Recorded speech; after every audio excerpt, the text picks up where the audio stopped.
So where I left off last time was in talking about household magnets. I just sort of, I mostly just gave you a quick introduction to where we're heading, and I'll now do it a little more carefully and try to be thorough with it. So as background again, we've looked at how the world of electricity works, and how to use the word electric, electricity, electronic. They're a little fuzzy on the edges. But basically the idea with the electric world that we've encountered so far involves charges, electric charges, which are observed to exist in nature. It's not like, I mean, they're there and they're observed, and so we have to talk about them if we want to understand how electricity works. So there are these electric charges found in nature. They come along with some of the subatomic particles, so that it turns out that the nuclei of atoms have positive charge associated with the protons from which they're constructed, and the electrons on the periphery of atoms have negative charge. They're just intrinsically present on them. It's not like anybody ordered it, it's just the way it is. And we observe that opposite charges attract, like charges repel, they create around them.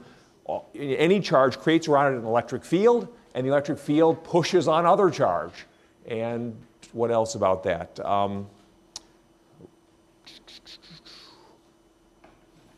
There are other ways of making an electric field, as we'll see, but we haven't gotten there yet.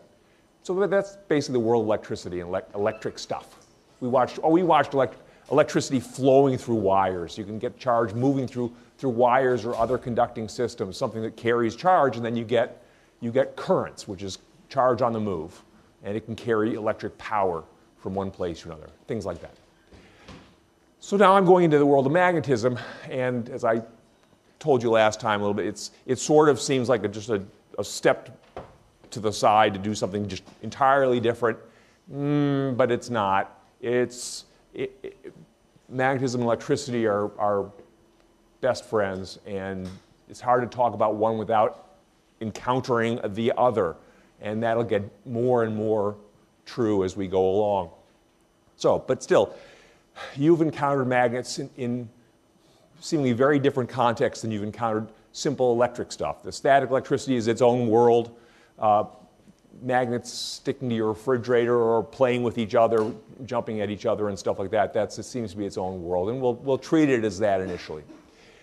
Well, so the question to lead into this sort of initial story of magnetism is this one of why do any two magnets attract and repel? So that's not true of electric charge systems. You remember with the little balls that I had hanging from strings, if I put positive charge on one and negative charge on the other, those two are going to attract, and there's no situation in which they repel. They just attract. And if I put positive charge on both of them, they're going to repel. There's no situation in which they attract. You get one or the other. With magnets, you get both. And so that's this observation. So we've got bar magnets. The red is, in principle, is always a north pole. We'll come to that. And the white is always a south pole. And if I take this magnet and that magnet is on a swivel and I bring them close to each other, in this case, when I bring the north poles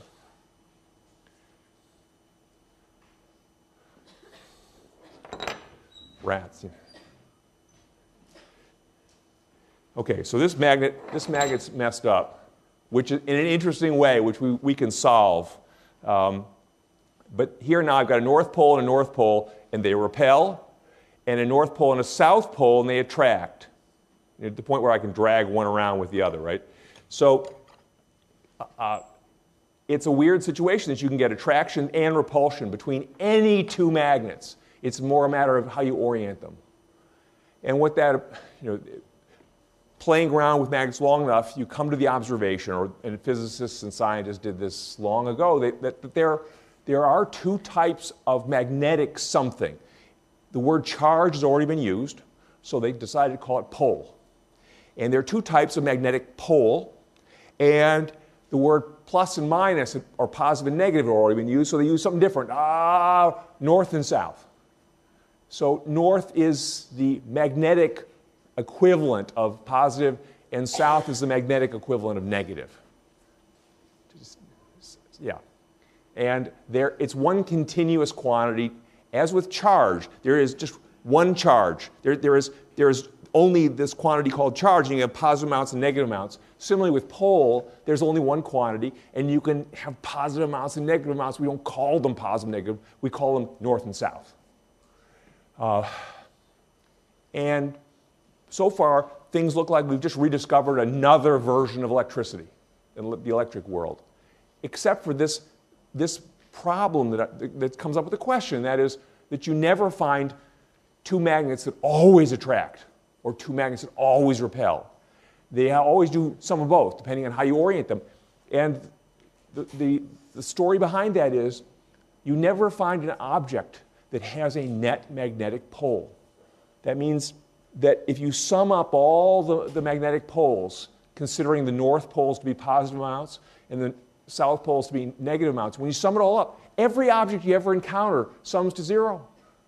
They have no net magnetic pole. These magnets, they all have exactly zero net magnetic pole.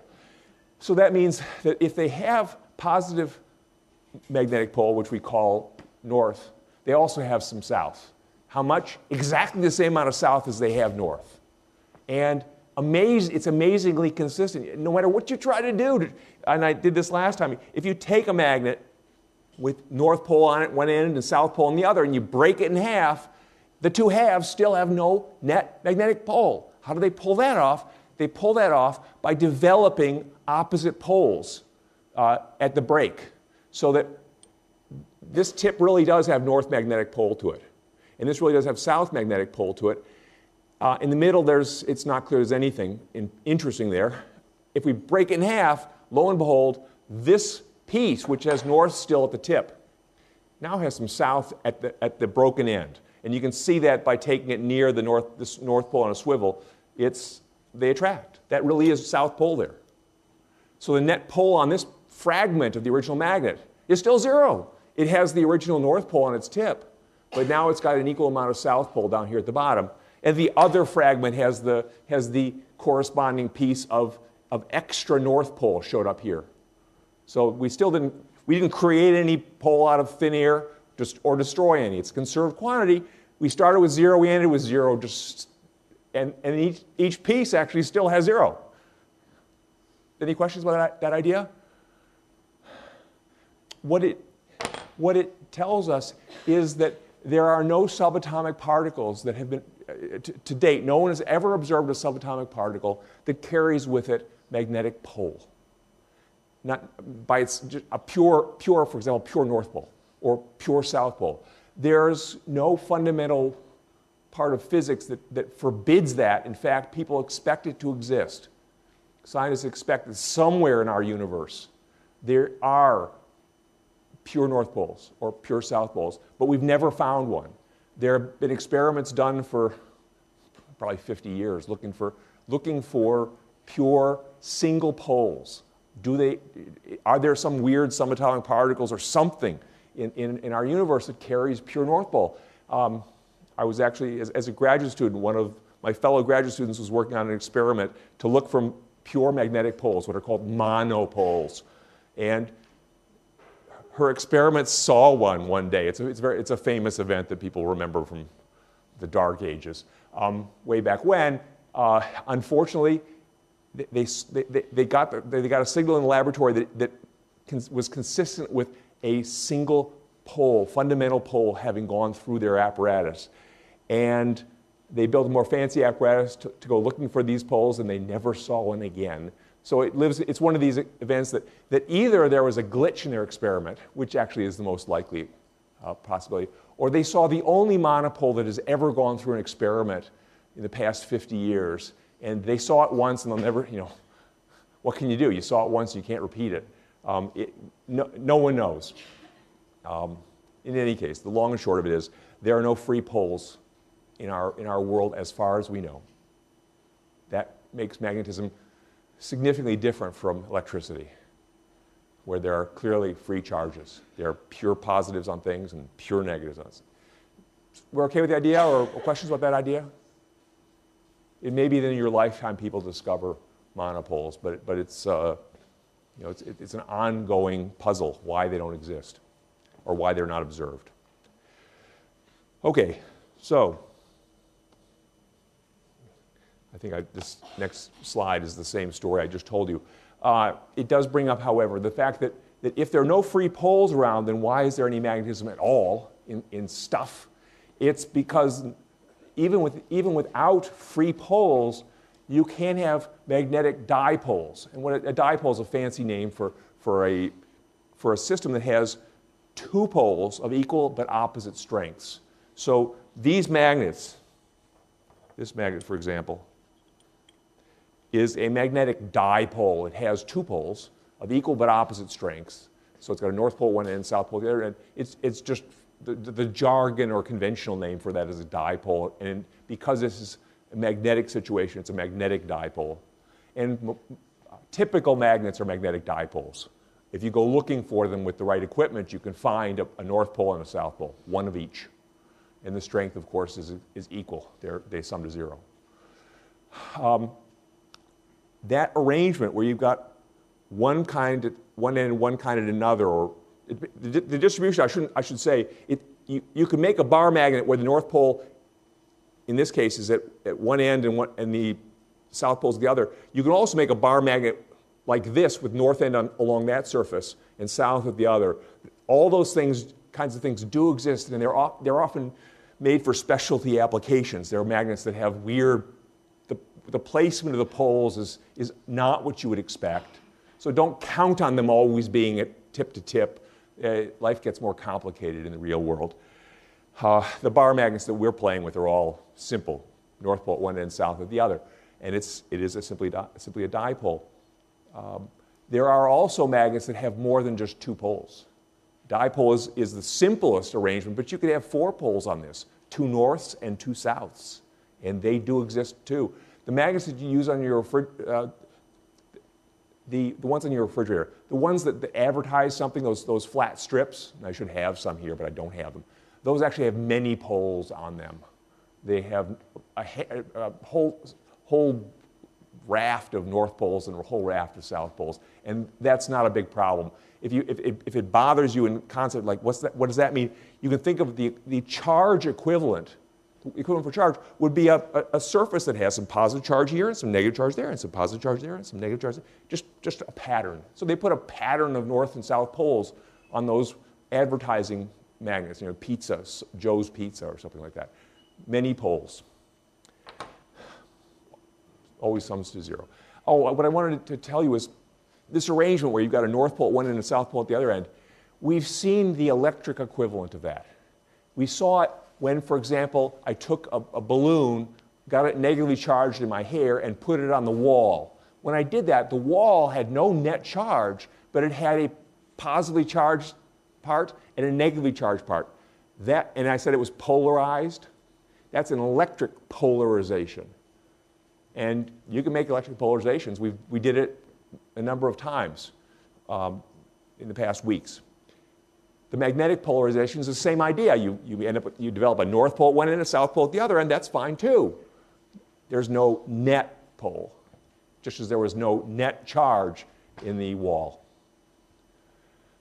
Well, the fact that that everything has both north and south poles then explains why you get both attraction and repulsion depending on how you orient things. You've always got an opportunity to bring like poles nearby, in which case they interact with each other strongly. Or in this case, it's opposite poles. Or you can bring like poles and then they interact strongly. All right. So this question I asked you, I'm not going to ask it to you again, that if you break a magnet in half, you don't end up separating the original poles. You end up developing a new pair so that the net pole on each of the fragments is the same. And so the two ends, when you break a magnet like this, when you break this magnet into two pieces, and of course it's pre-broken, but that doesn't really make any important difference. When I break it like that, the two broken halves develop opposite poles. So to keep this one at net pole 0 and this one at net pole 0. So those two poles are opposite to the original tips, and they therefore are opposite to one another, and they therefore attract. Actually, if I were to break the magnet, instead of breaking it like this, I broke it vertically, and I do this in the book. If I broke it like that, then I would have I would have two very skinny bar magnets. both of them with North Pole at the top, and both of them with South Pole at the bottom, and then the two of them would repel. What they would want to do is flip over and go back together. And that does happen. If you break a magnet, which is easy to do with some of the modern supermagnets, they're extremely strong, and they're extremely brittle. They break easily if you're not careful with them. So for example, if you let them jump at each other, which is always fun to do, they tend to break, and if one of them breaks in a way that splits its North Pole at the top in half and the South Pole in the bottom in half, it flips over and then jumps back together. So these are some of the... We usually have lots of pieces of very strong magnets from various experiments that destroyed the magnets.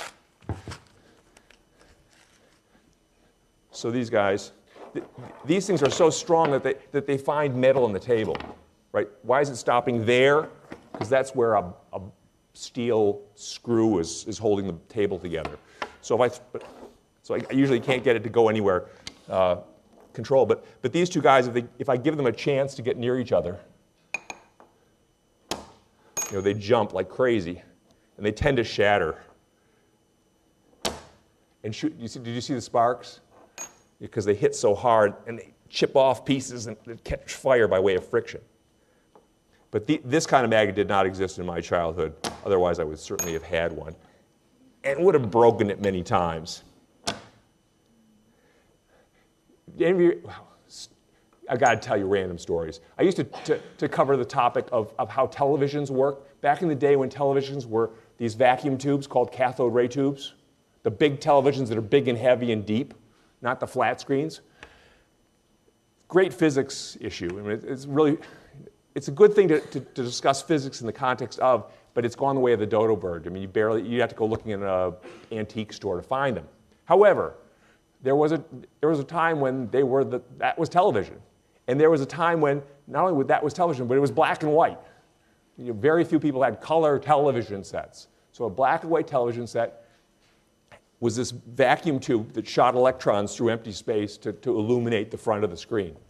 And I had what for the time was a very strong magnet. This is me like this with a very strong magnet, okay?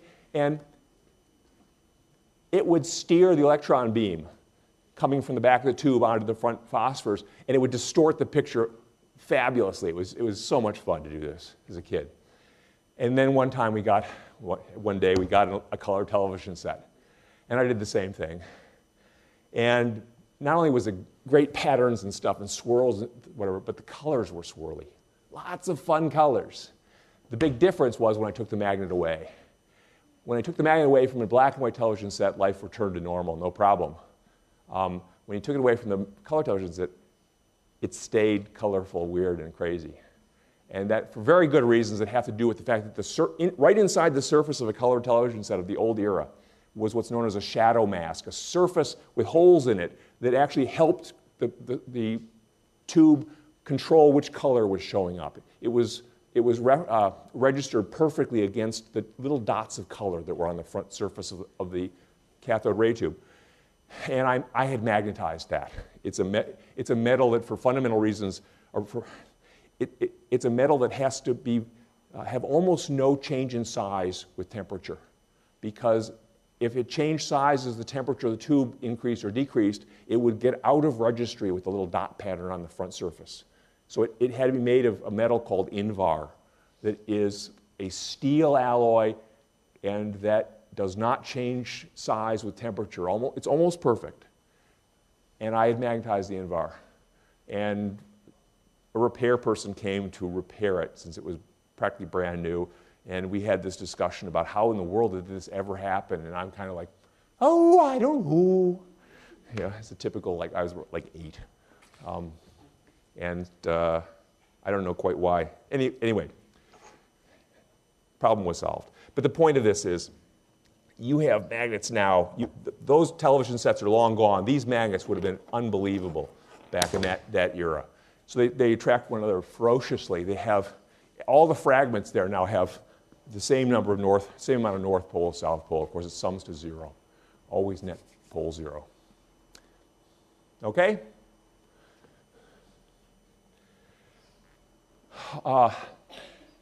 Another question then, why do magnets have to be close to attract or repel? So those magnets, you know, you can see I was pushing them together, trying not to do it with my hands, because I have been pinched by these guys before, and it's no fun.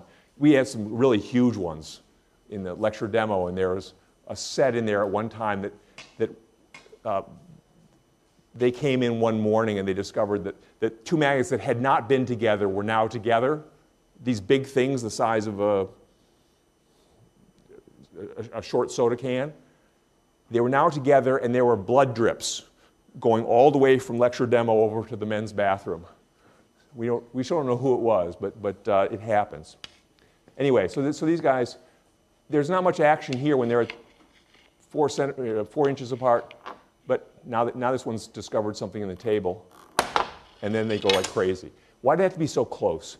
And they have to be so close really for two reasons. The first is that the attraction and repulsion between poles follows the same kind of rule as the attraction and repulsion between charges.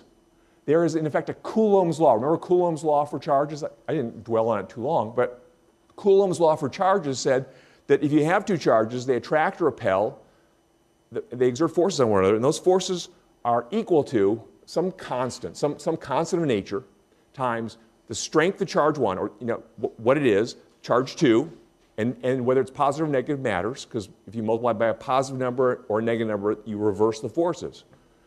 So the charge matters, and also the distance between them. And it was the distance between them, 1 over the distance between them squared. So as you bring them closer together, the force gets stronger, and it gets stronger as 1 over the distance squared. It rises precipitously as you get close, because that's squared, distance squared. Same kind of rule shows up for magnetism. I think it's called Coulomb's law for magnetism. It has a different constant in front of it, this constant of nature. It's got a nasty name. It's called the permeability of free space over 4 pi. Where did that come from? It doesn't matter. It's just a crazy name for a constant. And it has the 4 pi written out explicitly. Not important. But again, it's the force between two poles has this constant times one of the poles, including its sign, and the other pole, including its sign, plus or minus, and 1 over the distance squared. So that means that the forces between two poles get stronger dramatically as they get closer. Is that okay with everybody? There's an additional nuance in the case of the magnetism world. In the case of the electric world, all you're caring about is the charge on object A and the charge on object B, because they have net charges. And so that dominates all their behavior. You're going to get pure attraction or pure repulsion, and it's going to get stronger with proximity. In the case of magnetism, you've got at least 4 different interactions going on at the same time. If you think about this bar magnet and that bar magnet, the red and the red, the north and the north repel, the south and the south repel, this one's north and that one's south attract, and this one's south and that one's north attract. There are four interactions. 2 of them are repulsive and 2 of them are attractive. And you have to add all of them up to figure out what the heck's going on, which is kind of a nuisance. And part of the reason why those magnets jump at each other is because they have 4 different interactions. I hope you can follow the idea that there are 4 interactions, because each one's got a north and a south, and there are 4 ways those guys can get together. As they get closer, when they're far apart, the distances between the 4 different pairings are about equal. And so there are 2 attractions and 2 repulsions, and they're pretty nearly the same, and they sum to 0, or nearly 0. But as you bring them closer, 2 of the poles tend to get much closer than any other pairing. Like my thumbs, I've got 2 fingers up here. How many fingers do you see? For Friday, you might see 6. 2 of them, my thumbs are the closest pairing. The pairing between my 2 index fingers much weaker, and between my thumbs and index fingers in the middle. But this is the dominant pairing, thumb-thumb. and that causes the strongest repulsion or attraction. It dominates the behavior. And that's what's going on when I bring these two guys closer. When they're at distance like this, they're repelling as much as they're attracting. They really just don't care much about each other, which is why they're essentially indifferent.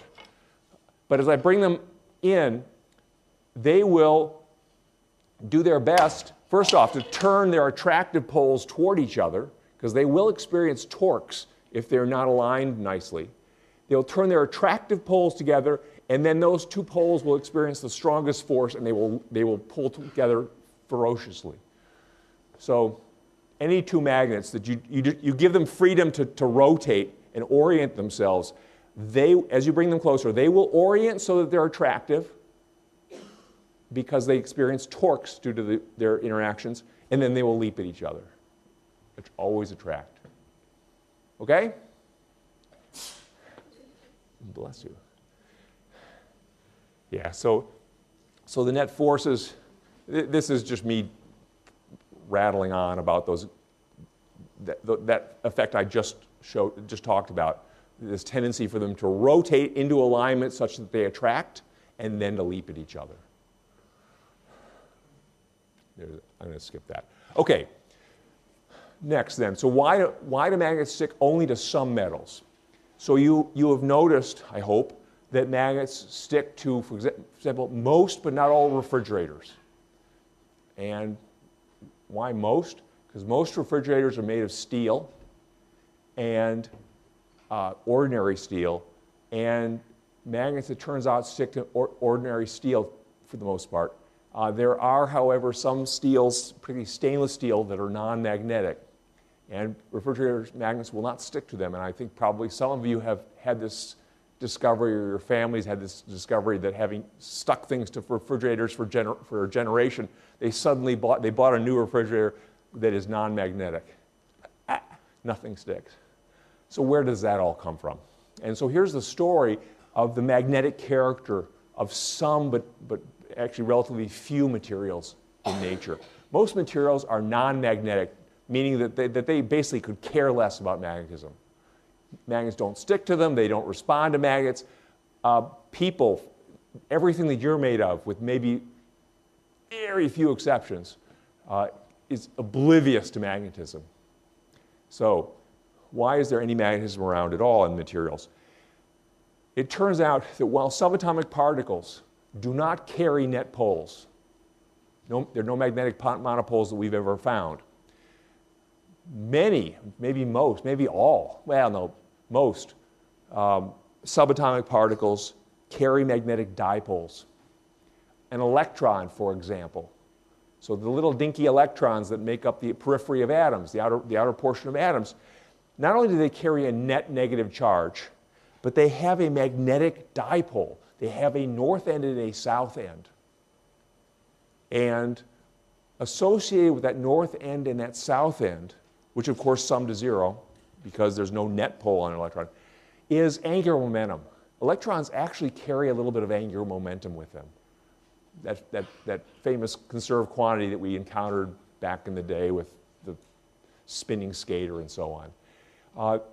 Electrons, in effect, don't ever sit still. They always have angular momentum. And actually, it's even weirder. Because electrons are so small, their behavior is dominated by another part of physics that you've heard of, quantum physics, the wave nature of matter and stuff like that. Electrons have, they're totally quantum particles in most respects. And they have angular momentum that's controlled by quantum behavior. The origin of the word quantum is quanta, is like quantification, like amounts, discrete amounts often. And so electrons, it turns out, have only two choices for how much angular momentum they have. It's not like a bicycle wheel where you can spin it up a little, a lot, even more. You can have almost any angular momentum you want in a bicycle wheel. Electrons can only have two different choices. And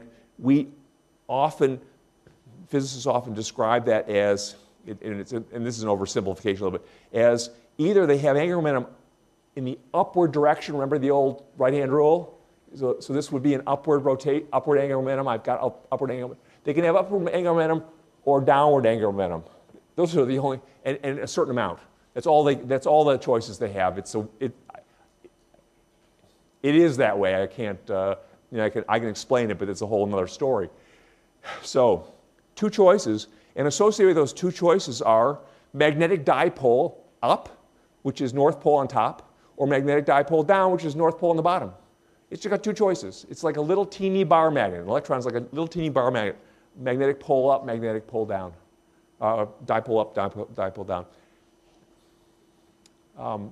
Again, that's somewhat of an oversimplification, but close enough. So, that means that materials are built out of, if you rip them apart down to the smallest pieces, the little pieces are the equivalent to little tiny bar magnets. Either bar magnet like this or bar magnet like that. So that's the origin of a lot of material magnetism. There are materials that are magnetic. This object you're looking at right now is magnetic. Where's the magnetism originating? It's in the electrons inside this guy. They were born magnetic. And in this particular material, there are a lot of them oriented, and I should know whether it's oriented with their angular momentum up or angular momentum down, and I can never remember. It's one of those two, obviously, and they're, as a team effort, they're managing to give this a big magnetic dipole because they're all bringing their little dinky magnetic dipoles in and joining it up together into one big one. Well, when electrons, so electrons are the dominant contributors of magnetism in the materials of everyday life. Electrons by themselves are quite magnetic. North poles, they have North Pole and a South Pole. If you start bringing electrons together to start building stuff, atoms, first you build atoms, and then the atoms build molecules, and the molecules build materials, and so on. Every time you keep bringing them together, they have a tendency to pair up so that they bring together magnetic pole up and magnetic pole down. They bring them together as a pair like this. This is energetically favorable. This pairing is not so happy. North Pole against North Pole, South to South. It doesn't like this. It wants to flip upside down like this. And so when you bring electrons together into atoms, they tend to form a lot of what are the jargon for is spin pairs. One of them spin up, one of them spin down, which is the angular momentum up, angular momentum down. They have opposite magnetic poles, and they cancel each other's poles. Yes, they have dipoles, but the two dipoles fight each other and kill each other off. One of them's got a North Pole on the top, one of them's got a North Pole on the bottom. There's just nothing left. So the spin pairing process that occurs in the assembly of an atom kills off most of its magnetism. So atoms are less magnetic than the constituents from which they're built. Bringing them together tends to make them less magnetic. Some atoms are simply non-magnetic. Helium, argon, neon, completely non-magnetic, dead. Perfect cancellation of all the electron magnetism. Some atoms, however, retain some amount of electron magnetism, particularly the atoms that have an odd number of electrons.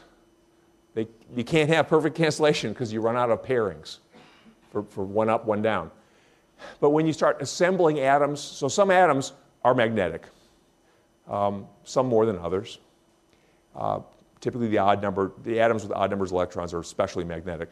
When you start bringing the atoms together, though, and let them merge together to form molecules, they tend to take whatever electrons they have left and pair them up. And so those of you who have taken chemistry have encountered what are called covalent bonds involving the sharing of electrons. Hopefully this is vaguely familiar to you. When you form a bond between two atoms in which they share pairs of electrons, those pairs are spin pairs. They're one up, one down. Magnetism's dead. They kill it all off. And the chemistry of life, most chemistry of life, is these covalent bonds. And so most organic molecules, the molecules from which you're built, have all the electrons paired up. One North Pole up, one North Pole down, they're magnetically dead. So most of the molecules in us are magnetically dead. In fact, most magnetic molecules, almost everything, are magnetically dead. They've killed off, all the electrons have paired up. There are a few rare materials, effectively rare materials, steel and iron being one of them, in which the pairing doesn't kill off all the magnetism. The assembly process doesn't kill off magnetism. They retain some amount of net alignment of the electrons.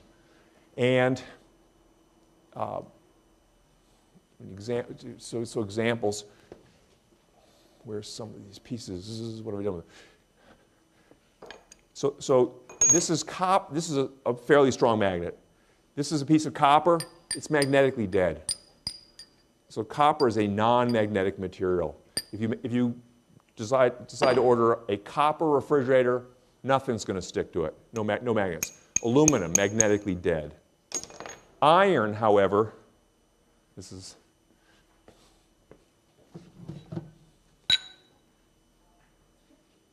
iron's different. Iron has a lot of magnetism left after the assembly process. The electrons don't all cancel each other off. So there are materials in which there's a lot of net leftover magnetism. So far, so good? Questions so far? Iron and steel are the main ones. What else do you see that you encounter? Very few other materials. Other ones, some of the magnets that you encounter are made of materials that don't involve iron, but iron's by far the most important magnetic material for ordinary things. But that said, however, even iron objects are reluctant to show you their magnetism without some help. And this is important because it means that a box of nails or paper clips, and so these are steel paper clips. And just as an aside, I'm using the words iron and the word steel casually, just to give you a background on it. Iron is the element. You look at the periodic chart, there's iron, okay? And chemically pure iron is wonderfully magnetic in interesting ways. If you start adding other chemicals to iron, it becomes, well, I guess the naming becomes a little fuzzy at a tiny bit of impurity. But if you add enough of other chemicals, it starts to be called steel. So steel is an alloy of iron.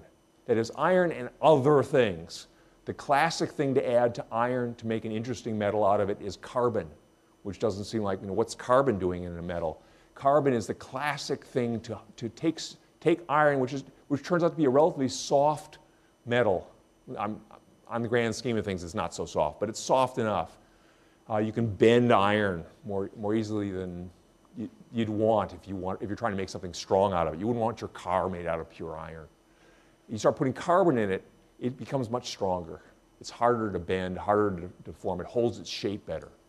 And so these are made of simple carbon steel. You can put other things in iron that make interesting, better steels out of it. But that's, why bother if you're just for a paper clip? Some things that you put into iron to make steel ruin its magnetism. And many of the cheap stainless steels, the process of adding, they add chromium and nickel to iron to make most stainless steels. And the simplest of the stainless steels are essentially non-magnetic. So you can't make a good magnet or stick a good magnet to most stainless steels. Some of the better stainless steels, the ones that hold their edge, for example, in a knife, a good knife made of stainless steel, the same thing that gives the knife its ability to hold an edge also resurrects the magnetism. It's the same internal structure of the material. The stainless steels that are non-magnetic are typically not very strong. So where I was going to start with this, though, the reason I pulled out all the paper clips is because although they are made of steel, which itself is magnetic, they're not made of non-magnetic stainless. There would be no point. They don't stick to each other. They don't care about each other at all. So I'm claiming they're they're highly magnetic, but they don't show it. It's hidden. The magnetism's in there, but invisible. And where is it? If it's in there, why isn't it at the surface? It's because it's in there if you zoom in with a super duper microscope, a hypothetical microscope. If you zoom in close enough and start looking down at the atomic level, you'll see that the individual patches of atoms, what are called domains, are highly magnetic. They have, the atoms themselves retain magnetism from some of their electrons, and not only do they retain it, but the atoms that are adjacent to each other have their north poles and south poles oriented the same way. And a way to visualize that is like this. I've got two different collections of little, these are actually little magnets, but let's pretend they're little magnetic atoms. And each one has a north end and a south end. And right now, they're kind of randomly arranged. And this actually doesn't really correspond to any ordinary material. It wouldn't do this. It wouldn't have the magnetism and not be oriented. If you bring together a bunch of pretty strong magnets, they will tend to line up with each other, given any choice. They'll tend to do this. So I've lined them up. Actually, this, as much as this is a prettier and a bigger array of magnets that I've never used before, this is the physically more interesting one, more realistic one.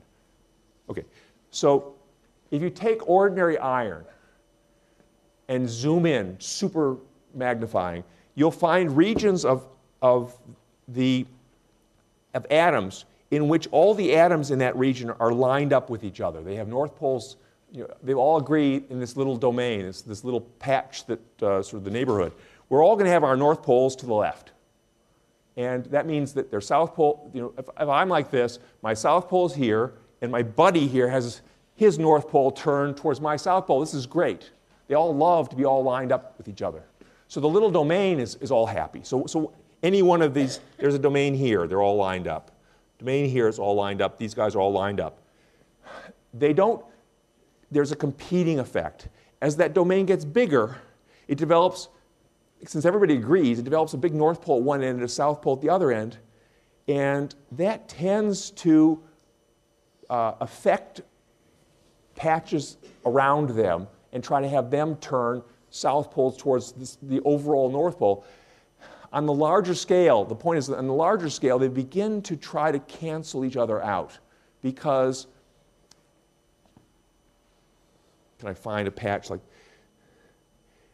this patch here is developing a north pole. If the arrowhead is up here, this is a big north pole here. The other guys want to turn the other direction. Can I find ones that are turning the other direction?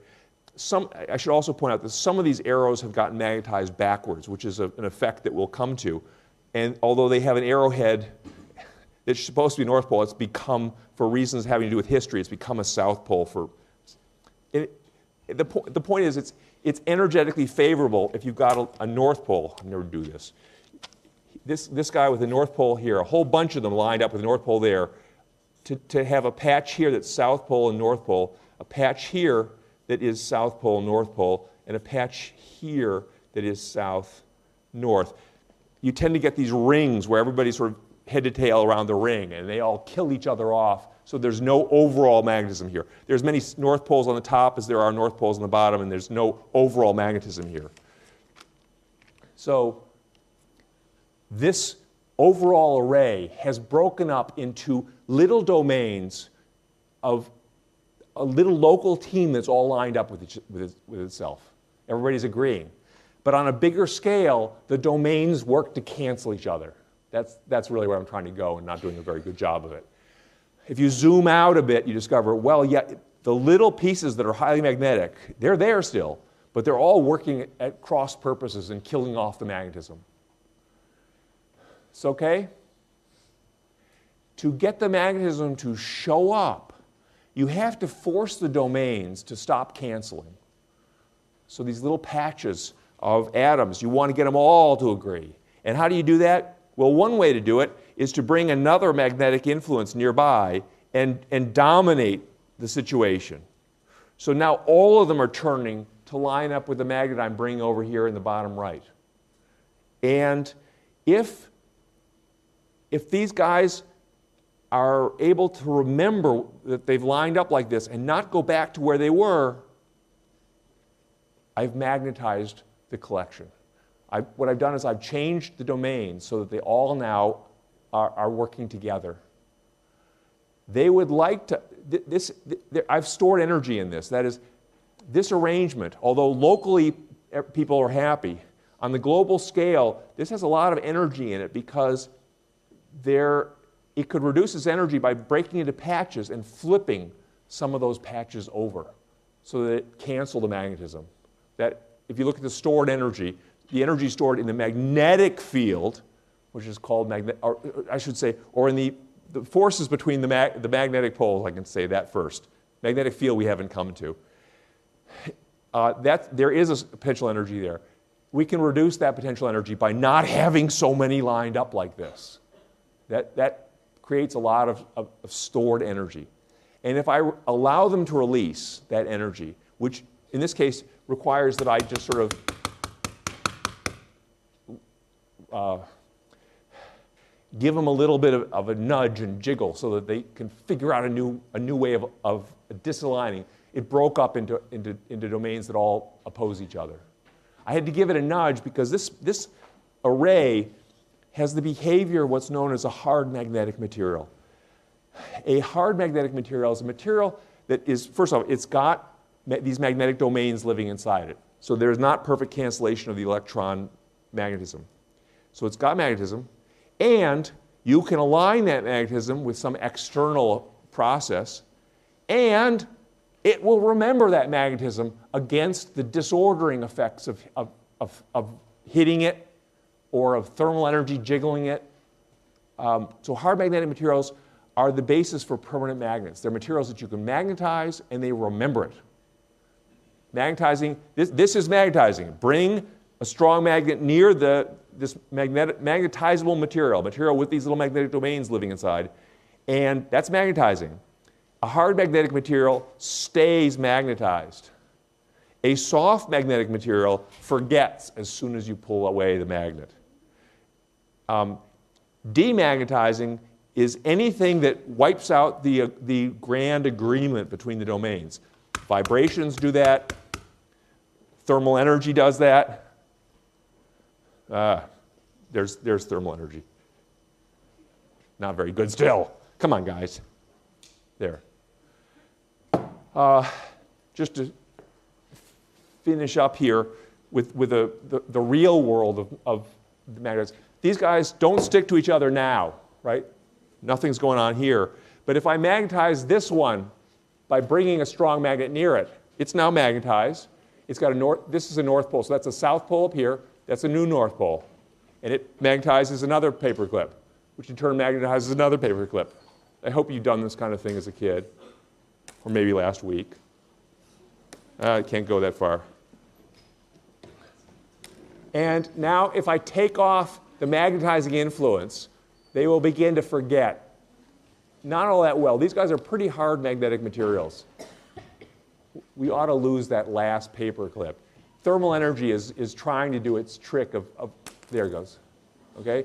So we'll continue to look at magnetic materials and then the origins of magnetism in things like electromagnets on Wednesday.